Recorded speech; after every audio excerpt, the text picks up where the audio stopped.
Hello students, today we are going to start our new chapter number 16, class 8, light. Students, ये बहुत ही important chapter है। आपको पता ही है लाइट का कितना महत्व है हमारी ज़िंदगी में, बहुत इम्पोर्टेंस है कि लाइट अगर नहीं होगी तो क्या होगा, आप कुछ देख पाओगे चारों तरफ? बिल्कुल नहीं दिखाई देगा, चारों तरफ सिर्फ ब्लैक कलर होगा, कुछ भी हमें आसपास दिखाई नहीं देगा। तो हम इस चैप्टर में देखेंगे लाइट की इम्पोर्टेंस, लाइट कैसे प्रोड्यूस होती है, लाइट के से हमारे कलरफुल वर्ल्ड को हम कैसे देख पाते हैं, जो एक वाइट लाइट है वो 7 कलर में कैसे डिवाइड हो जाती है। तो ये सारा कुछ हम इस चैप्टर में देखेंगे। So let's start.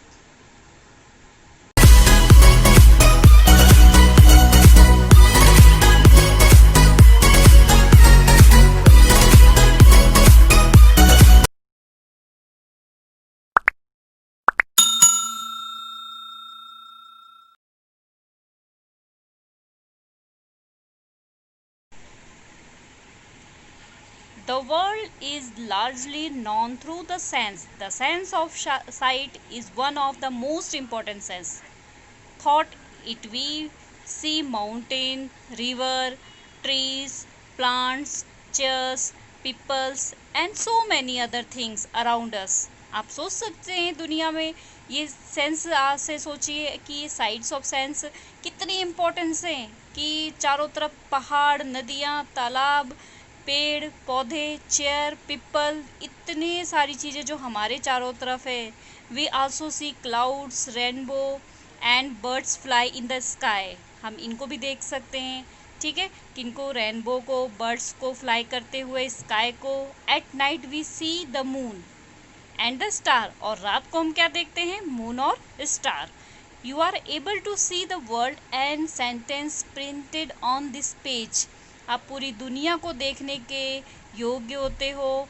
और ये जो प्रिंटेड पेज आप देख रहे हो, ठीक है, इस पेज को जो आप देख रहे हो, how is seen made possible, ये सब कैसे पॉसिबल हुआ देखना, इसके बारे में हम पढ़ेंगे, ठीक है। तो 16.1, what makes things visible, how you ever to how we see the various object, you may say that I seen the object। ठीक है, हमें पता है कि हमारी आइज़ जो है, बहुत सारे ऑब्जेक्ट हमारे चारों तरफ है और हमारी आइज़ उन सभी को देख सकती है।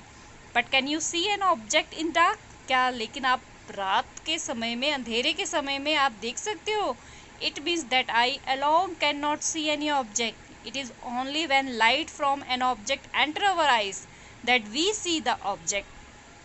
अगर आप आंखों से ही सब कुछ देख सकते तो जब लाइट में, अगर रात को कमरे में लाइट बंद कर दो तो क्या आप सब कुछ देख सकते हो? नहीं देख सकते हो ना। इट मीन्स सिर्फ आईज से ही हम सब कुछ नहीं देख सकते हैं। इसके लिए हमें किसकी ज़रूरत होती है? लाइट की ज़रूरत होती है। The light have been emitted by the object और may have been reflected by it. तो क्या होता है, किसी भी ऑब्जेक्ट पर लाइट इमिटेड होती है और उसके बाद वहाँ से क्या होती है? रिफ्लेक्ट होती है। कैसे? फॉर एग्जांपल मान लो ये वॉल है, ठीक है, ये यहाँ पर सन है। अब ये सन से जब इस पे लाइट आती है, टकराती है और टकरा के फिर क्या हो जाती है? रिफ्लेक्ट हो जाती है। फॉर एग्जांपल यहाँ पर हमारी आईज है, ठीक है, तो हमें ये ऑब्जेक्ट क्या होता है? दिखाई देता है। मान लो रात, अंधेरे कमरे में हो आप, ठीक है, अंधेरे कमरे में यहाँ पर आपका कोई टॉय पड़ा हुआ है, कोई डॉल पड़ी हुई है, ठीक है, यहाँ पर आपकी जो है ये आईज है। अब अंधेरे में तो आपको ये दिखाई नहीं देगा।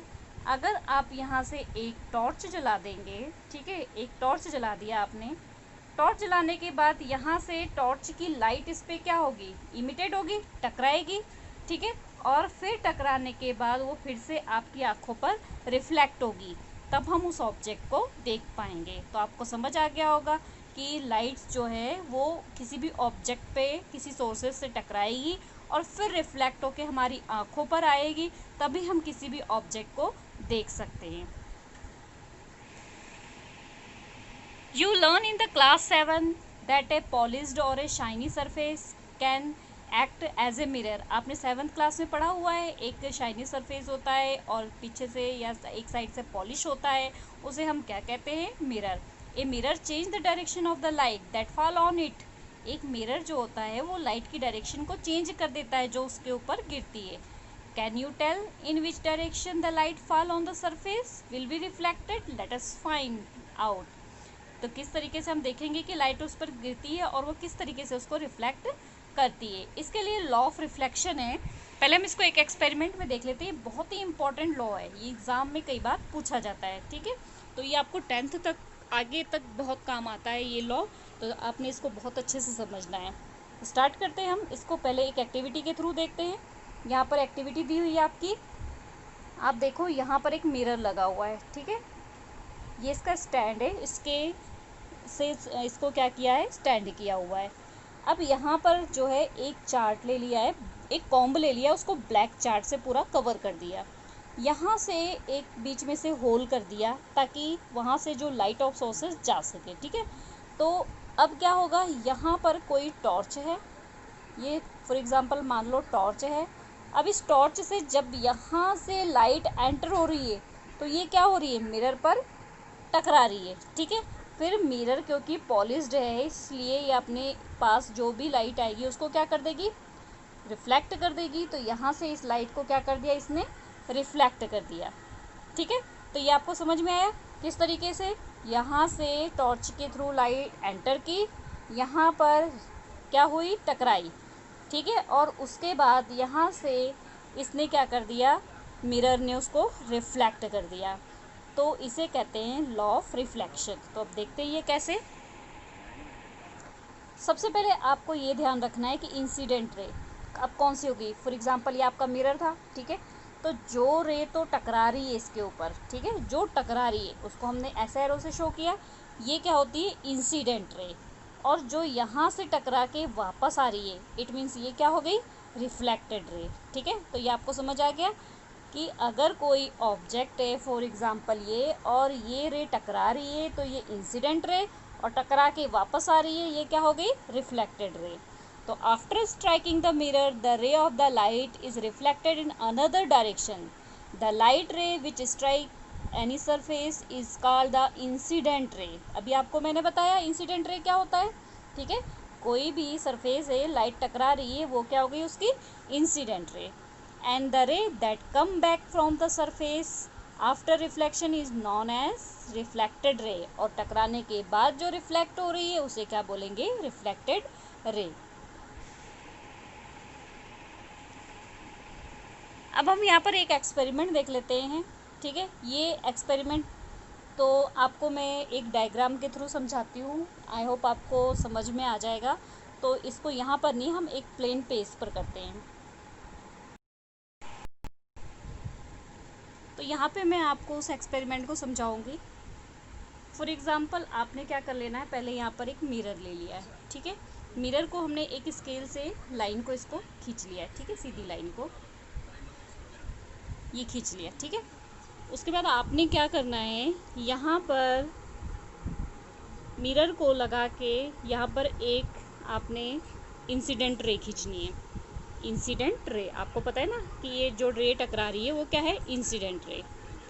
यहाँ पर आपने उसके बाद इंसिडेंट रे पर यहाँ पे चाहे आप पिंस के द्वारा लगा लें, यहाँ पर फिर 2 पिंस ऐसे लगा लें। ठीक है, उसके बाद आप मिरर में देखते हुए 2 पिंस यहाँ पे लगाओ। 2 पिंस यहाँ पे लगाया, उसके बाद हम इसको क्या कर लेंगे, मिला लेंगे। सॉरी यहाँ पे थोड़ा सा आगे पीछे जा रही है, आप समझ लेना थोड़ा सा। तो ये क्या हो गई हमारी, रिफ्लेक्टेड। हम इन्हीं 2 पिनों को देखते हुए यहाँ पे 2 पिनें लगाएंगे। तो हम क्या देखेंगे, या ये हमेशा इंसिडेंट रे और रिफ्लेक्टेड रे हमेशा क्या होती है, एक ही पॉइंट पर मिलती हैं। तो ये याद रखना आपको, ये इंसिडेंट रे, ठीक है, ये आपका हो गया रिफ्लेक्टेड रे, और ये क्या है, नॉर्मल। ठीक है, अब जहाँ पे इंसिडेंट रे हो रही है, जहाँ पे रे टकरा रही है, ठीक है, वहाँ पर जो एंगल बन रहा है उसे बोलते हैं इंसिडेंट एंगल, यानी कि एंगल आई। ठीक है, और जहाँ पर ये टकरा के वापस जा रही है उसे क्या बोलते हैं, एंगल आर।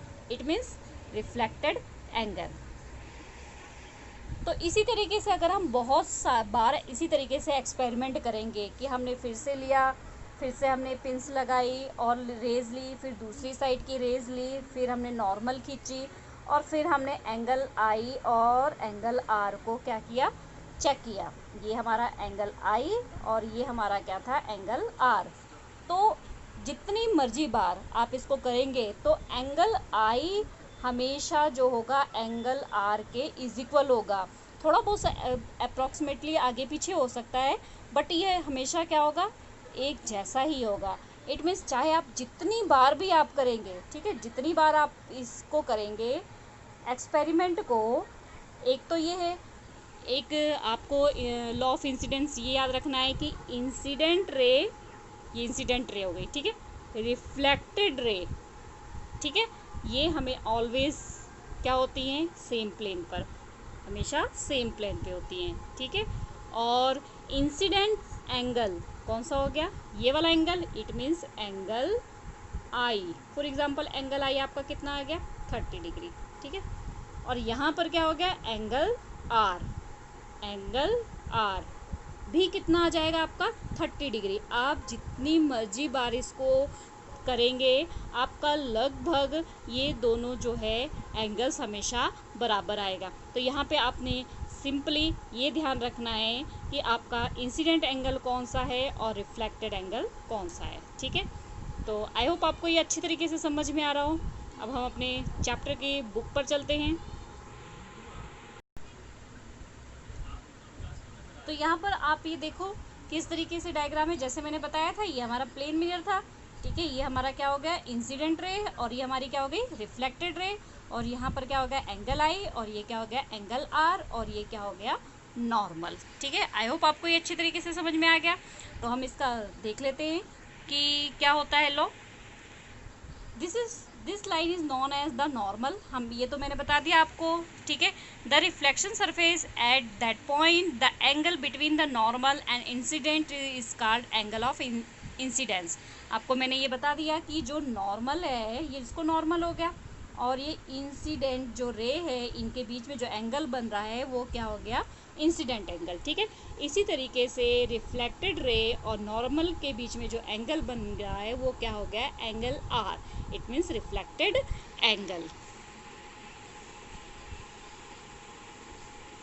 इसी तरीके से जो आपको बताया कि ये एक्सपेरिमेंट कई बार करनी है, कई बार एक्सपेरिमेंट करके आपने यहाँ टेबल फिल करनी है, तो आप देखोगे कि इंसिडेंट एंगल और रिफ्लेक्टेड एंगल जो है ऑलवेज, लगभग ऑलवेज क्या हो रही है, अप्रॉक्सीमेटली इक्वल ही आ रहे हैं। तो angle of incident is always equal to the angle of reflection, ये लॉ ऑफ रिफ्लेक्शन है।